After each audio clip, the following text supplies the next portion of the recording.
Hey guys, let's take a look at the evidence in the Delphi case.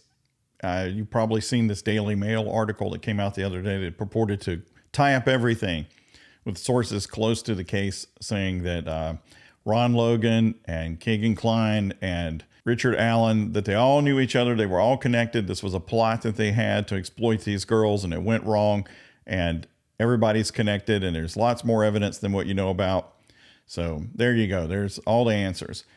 And that article didn't set right with a lot of people, and I'm certainly one of those. The first off the bat, of course, there's a gag order in this case. So someone close to the case, materially close to the case, particularly if they're on the law enforcement side that would have this evidence, they shouldn't be talking to the media. That's directly against the court's order. So who would do it and why would they do it? How trustworthy are they?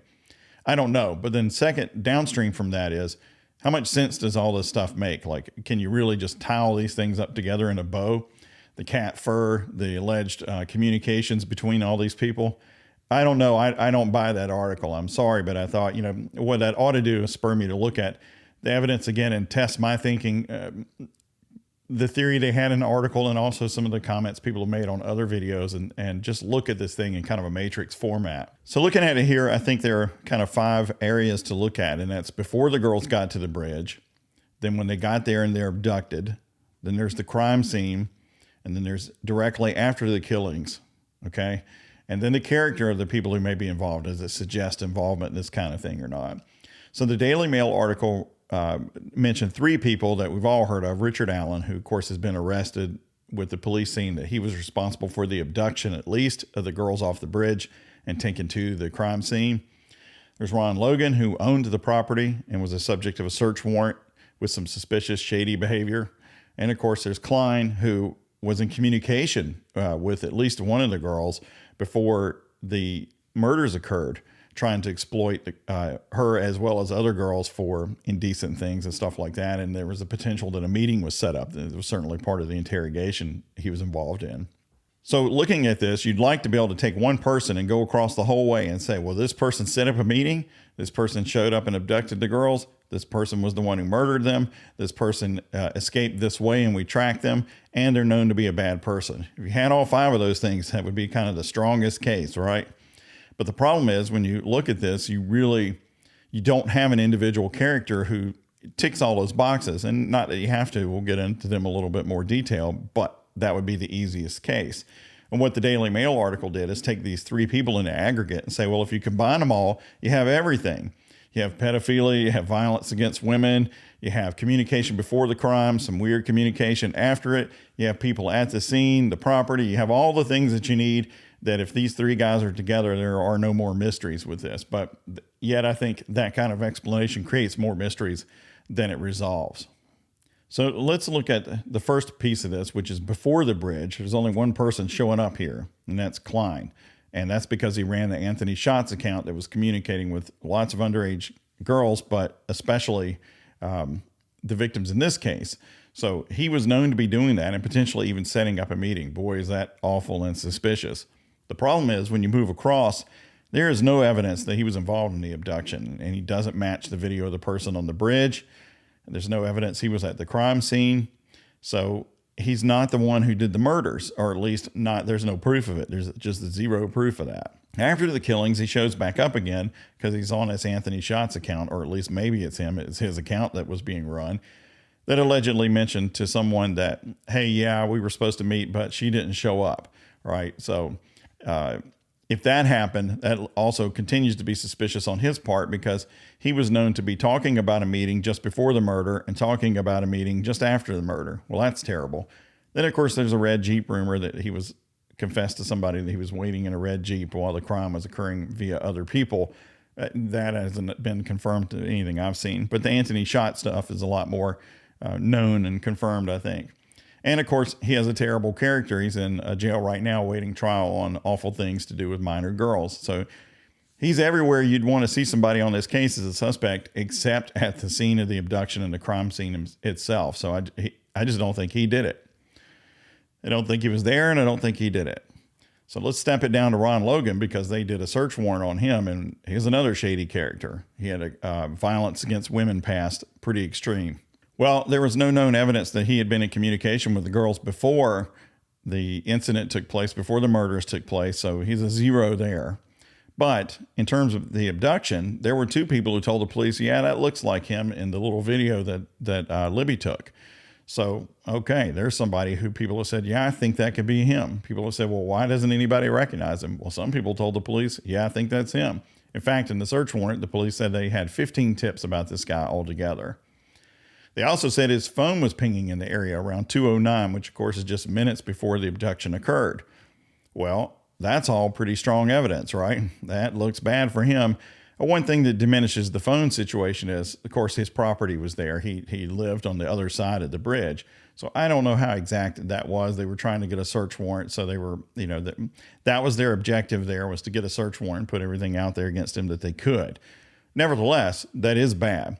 However, there was no evidence developed that tied him to the crime scene itself other than he owns the property, but not his presence at the actual crime scene. Now, after the killings, he shows back up again pretty bad because the police say, well, his phone was pinging at night, likely outside of his residence and maybe close to where the girls were found. Well, that's true. That's also terrible, right? They should be able to pin this thing on him, or they should have. He's dead now, of course. And that he developed an alibi asking somebody to lie in the hours when the murder would have been occurring, even though he hadn't known yet that there was a murder, or he shouldn't have known that the murders had occurred because that had not been put out yet. So he looks pretty bad for this, right? And one of the issues about that, of course, is that they did get search warrant on the guy, and they searched him more than once. And he was never tied to this crime in a way that they could move forward with it. So what does that mean? Well, it could mean that he was involved in it and he got rid of the evidence. But this was pretty quick after the crime, and they got nothing, even though the police said there should have been souvenirs taken from the site, probably digital evidence and things like that. So could this have been a crime of opportunity by this guy to attack these girls? Yeah, it could have been. But again, they searched him and they never made a case against him, searched his property and all that. And they never made a full case against him. He was never arrested for it. So the case was still open.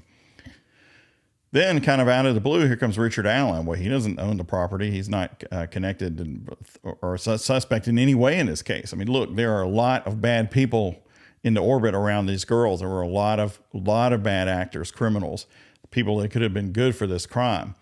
And he wasn't on anybody's radar. And you look on the character list, he doesn't have anything in his block. This guy has no known history of any kind of violence or exploiting children or doing anything like that. He's got nothing like that in his history.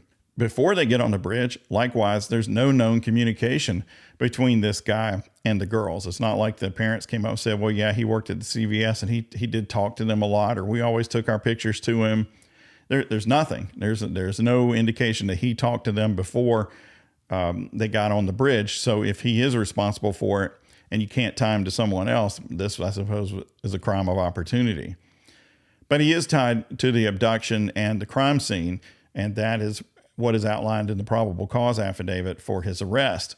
And that involves the witness timelines, including his own timeline that he was there, the only identified male there. Not that it would have been impossible for someone else to be there, but he was the single identified male on the scene at the time this occurred. And then his firearm is identified as being associated with this abduction because a bullet is found at the crime scene, or rather an unspent round, that the police say that the lab has tested and indicates that it was cycled through his handgun. And since we know the girls believed that they were accosted by somebody with a gun, that they actually saw the gun, and I think it's pretty credible at this point, some people have commented on it, checked into it, that for the people who watched more of the video, you could hear the gun allegedly, quote unquote, cocking. We'll go over that in a little bit, but anyway, they thought they could hear the gun, but certainly the girls have mentioned a gun. So if that's the case and his bullets down at the crime scene, yeah, that's some probable cause. Is that enough to convict? That's a different story, but it's enough to arrest him, certainly, and that's where he is. He's in jail right now, awaiting further developments in his case. Then after the killings, the police say that there was a muddy, bloody guy seen walking on the road that was just north of that trail and north of the bridge. Is that him or not? Someone else or not? I don't know. I didn't circle it here because I'm not, that won't be what convicts him, right? It's just a consistent thing with the timing of all this stuff. What is major league, I think, in his case is his own admission. He was on the bridge at the time that this happened. Says he didn't see any of the people that saw him either on the bridge or the girls who were on the bridge or anyone else for that matter. And then this bullet, whether it's tied to him or not. Now, of course, the bullet evidence is going to be subject to challenge. I don't need to hear anybody tell me that's junk science, because it's not. That, however, that doesn't mean it's going to be persuasive, or that the match is good, or that the examiner did a good job, or whatever. We don't know any of those things yet. We only know what was stated in the probable cause affidavit. So the weight of that evidence is unknown, but it's what's used against him. It is also the only single piece of evidence that has been put out there to be associated with an individual, because there was also fibers and hair associated with the scene. And based on the description of the scene, there was probably a knife there, some kind of cutting instrument. And none of those things have been matched to anybody. They were not aware of the knife being recovered, not aware of any fibers or hairs matching up to anybody either.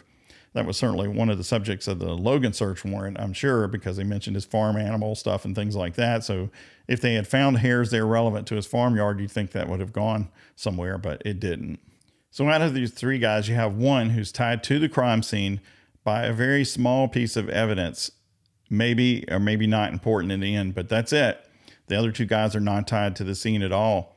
So loose ends in this are the souvenirs, which were physical items associated with the girls. We don't need to get more descriptive than that have not been recovered, period, and especially not recovered that we know of in the possession of any of these three guys or anyone else. The police also thought there might be digital evidence of photographs or something like that, digital photographs, and those things haven't been recovered or associated with anybody either. So nothing after the crime was committed has shown up in somebody's possession. At the crime scene, there's fibers and hairs, at least, that haven't been associated with anybody. There was some kind of weapon use, probably a knife, that, so far as we know, hasn't been recovered and associated with anybody.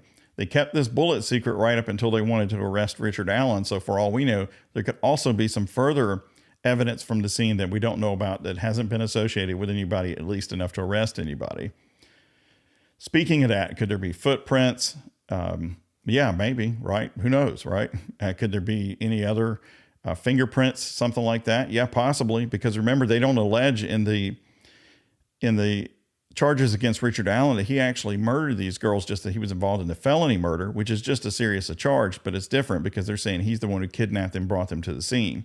They're not saying he did kill them. They're not saying he didn't kill them. So there could be physical evidence there that suggests someone else, and they haven't revealed it yet. So yeah, there could be some DNA potentially. I kind of doubt it, but there could be. It could be fingerprint. It could be something there. We don't, a blood type or something like that. We don't know. We do know there were fibers and hairs, and we know those haven't been matched to anybody. At the time of the abduction, in terms of who was there to do the abducting and maybe who was there to do the crime, we don't know, that there were like 3 different cars described. And one of them is consistent with what Richard Allen had, but one of them was a purple PT Cruiser. That's kind of a weird thing to describe and confuse with someone else. Also, a smart car. Yeah, so I don't know. It's possible that people saw the same car and described it 3 different ways, or maybe cars came and went in some fashion. I mean, who knows, right? I don't know. I don't think that the 3 girls saw 2 people on the bridge. I think if you read that again, you're going to see that Richard Allen says he saw them, that the 3 girls said they saw one guy, and they described the clothing in 3 ways. One was, I think he was wearing blue. One was, I think he was wearing black. And one was, I think he was wearing blue or black. So they just didn't match on the clothing because they really weren't paying attention to this guy. But they never said, well, there were 2 guys passing us. They said there was 1 guy passing them. So the fact there was inconsistent description of clothing doesn't mean that there were 2 guys. Let's stay logical here. And of course, Richard Allen said that he was there and he only saw himself. And the other woman came on the scene and she only saw 1 guy. So it was just 1 guy who was on the bridge at that time or headed to the bridge. It doesn't exclude people waiting on the other side of the bridge. So you had these several people in the area who were bad actors and could have committed a crime like this. None of them have been tied to the crime. You had Logan, you had Klein, and they're kind of tied to the crime, but not enough for the police to do anything. And then here comes this arrest of Richard Allen out of the blue, a guy with no known history of any of this kind of behavior. So it's weird. It's not possible, but I think we all can agree it's weird, right? It's weird. Now, it doesn't mean that the bullet's fake or the police planted it or it doesn't mean that the bullet's conclusive either, but this is strange. Like, if the Anthony Shots account was setting up a meeting, what are the odds the girls go to this bridge and that's the meeting, and then it's some other random person who has no history of crime shows up and murders them? That's really, really long odds. So is there a connection between Klein and Allen? And there is no evidence of that. Now, the Daily Mail just skirts over that and kind of says, yeah, they're connected. But what's the evidence of it? There is no evidence of that. It is kind of strange because if you look at Klein's situation in prison, he was taken out by the police shortly before or around the time of this river search that went on for several weeks up near where his family lived.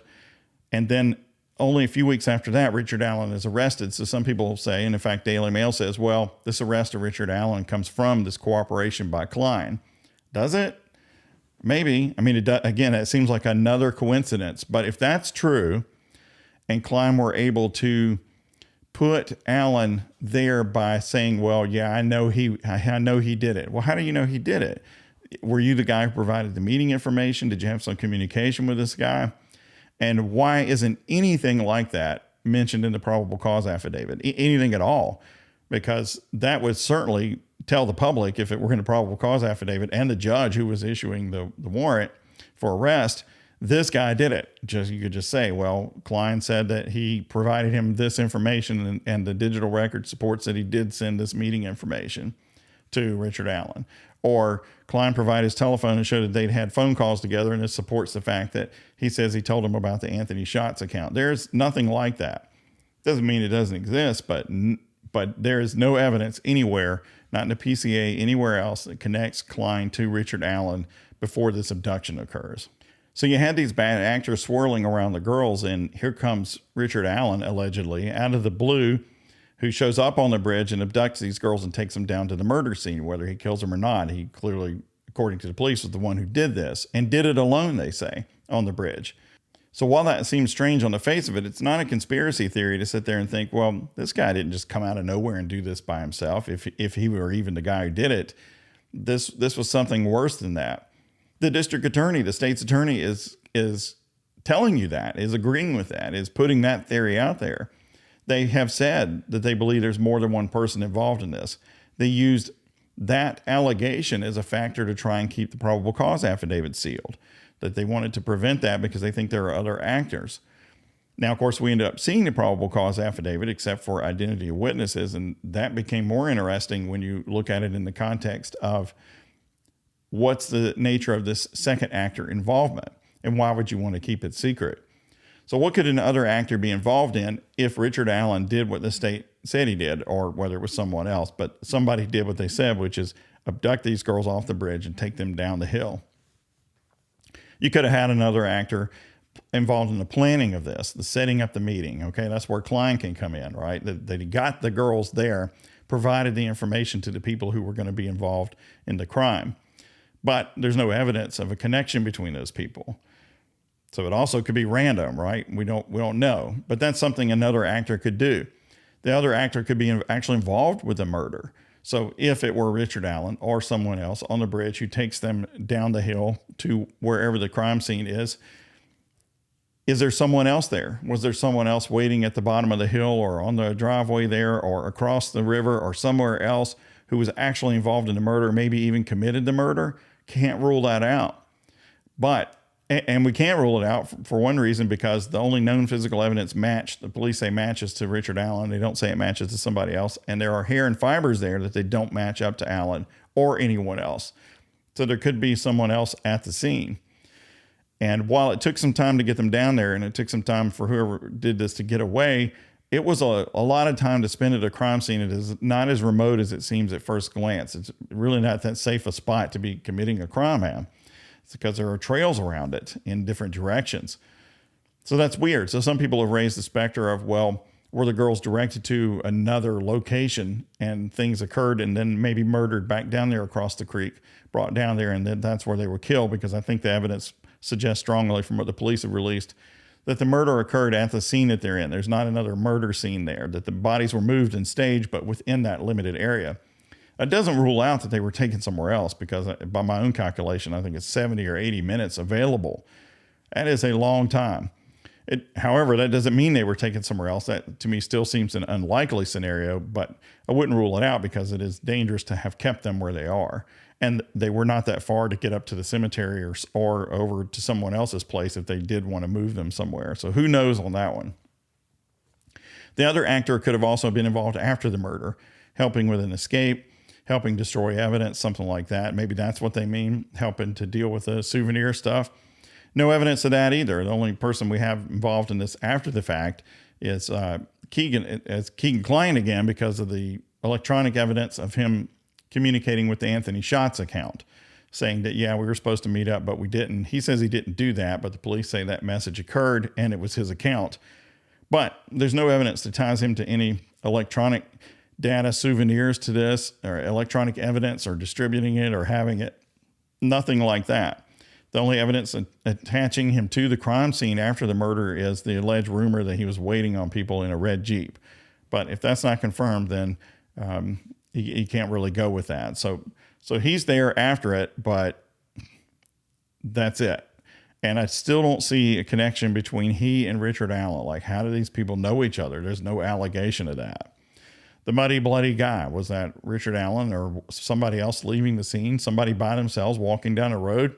If you were doing this together with somebody else, would you want one person to be walking down a road bloody if the other person had somewhere else that they could be and not be seen? Seems like you'd want to be where you wouldn't be seen. So none of those things make any sense to me. And then when you read the probable cause affidavit, you say, well, why did they want to keep it secret in relation to a second person? Now, since there is nothing talking about a second person, it could be that they didn't want the second person or persons to know that the police have nothing on them, because there is nothing on them in this affidavit. No allegation of communication with somebody else, no allegation of coordination with somebody else, no allegation of participating with someone else, just no mention. Maybe they didn't want to know this, the second actors to know that they were omitted. Okay, so maybe the second actor thought they would be in this probable cause affidavit, and the police wanted them to think that for some reason, even though they weren't going to present what they had in this probable cause affidavit, which I do think is possible, or they didn't have anything. So it could be possible that they have some theories there, even have some evidence tying somebody, maybe Richard Allen or someone else, to someone else. They didn't put it in here yet because they weren't ready to make their move in that regard, but they didn't want that person to necessarily know that. That could be, who knows. There was the mention of the different cars, and if some people have pointed out, one of the cars, the purple one, has a connection to the Klein family. Did they want the Kleins to know that a witness had said that? Is that the reason they wanted this to be secret? I can't say. I don't know why the DA would have wanted to prevent this from getting out in the public in relation to other actors involved in the crime. Obviously, if you're involved in a conspiracy with Richard Allen, whether he did it or not, and he gets arrested and you're involved in this crime and you still have evidence, well, now's a pretty good time to be getting rid of it, whether you read a probable cause affidavit or not, right? Because you'd be afraid he'd roll over on you. The possibility that the DA lied, of course, is there. And the idea there is, well, if you don't believe that Klein's recent potential cooperation with the police led to the arrest of Richard Allen, then you do believe the police's story that they just started going through old tips again and found this and decided to start connecting dots, and did so, and happened to do it right after this river search. And if you believe all that, then you believe the police don't really have anything on him with anyone else. And the hiding of the probable cause affidavit, the sealing of it, is really to hide the fact that they just screwed this thing up, that they have a lone wolf that is out there committing this, but that they had evidence on for over 5 years. Nothing new came up, and boom, somebody just happened to find it. And this guy's been walking around, and if he is guilty, there probably was more evidence years ago than there is now, right? So to hide their own incompetence is one theory of why they wanted to seal this information. But I think it would be pretty bold for the attorney to stand up to the judge and say, no, we want to do it because we think there are other actors in this case, and not think there are other actors in this case. And that is a theme that has been consistent with law enforcement throughout this, that they think there could be more than one person involved in it. And that makes some sense to me, whether it's Richard Allen or whether it's someone else, that this is unlikely to be random, that somebody had an idea that these girls were going to be where they were when they were there and took advantage of that situation. And that could be the connection there, that maybe somebody had that information and passed it along to the killer. But people also get killed in random situations too, where the murderer just happens to catch them where they want to be and where they want to commit the crime. And that could be the case too. So wrapping up on this gun again, I had seen a couple of comments, people telling me, well, people heard on this video the sound of a gun being cocked. And I kind of dismissed it because we don't have anybody really publicly known to accurately say what all is on that video. But through looking at it after your comments, I did find what I think is some pretty credible reports of it. So I see where you're coming from. And I would agree that it is highly likely that the people who listen to it think that they heard a gun being cocked in that video, because the other things that they said in the video before this PCA was released are consistent with what was said in the PCA. So that leads me to believe that the gun part is probably realistic as well. So what happened there? So if you had a P226, which is allegedly what Allen had, so let's assume that's the gun that was there, and had it in your pocket, and you had it, as we discussed before, that it could be decocked like this, right? So if you want to quote unquote cock it, there's going to be two ways to do it, and one is to manually cock it. So listen to this. Okay, it's not a lot of noise, but I could, if you pull that out, you could reach back here. You got to get over the beaver tail and everything, but you could reach back here. You can do it and cock it. That's a little bit of noise. Is that intimidating? Maybe. Also, you could do this if you hadn't done it before, which is rack around into the chamber. Now that sounds a lot worse than just cocking it. So which one of those was it? I don't know the answer to that. If you didn't have a round in the chamber before and you racked the gun, then you would put one in it. But if you did have one in it, then you would expel a round over at the bridge. So some people have made some comments about that. So either they didn't find a bullet there, or there wasn't one in the chamber, or it just didn't get racked. Maybe it did just get cocked like that, which is possible. Down at the crime scene, the gun was maybe racked again because there was a bullet found there that had been racked through a firearm. Assuming that bullet came out of the gun that was used in the crime. I mean, somebody else pointed out if the ID is wrong, how do you know the police didn't drop a .40 caliber round down there because they used that caliber too? Yeah, I get that. But I'm saying if it was used in the crime, then it probably was involved in the racking of it, and it just fell into the leaves or whatever, and the person missed it. Maybe if they'd racked it before as an intimidating measure, maybe they racked it again as an intimidating measure. Very bizarre situation, but I really wonder if the gun was presented and the person racked it like that, because that's a pretty loud noise. I think you could hear that on a video.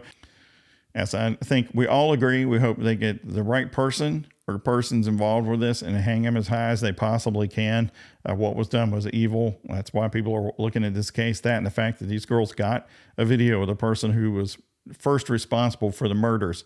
They got a video of him, and he's been walking free for years since then, and that needs to stop. I hope they're able to make a case beyond reasonable doubt against the correct people. Thanks.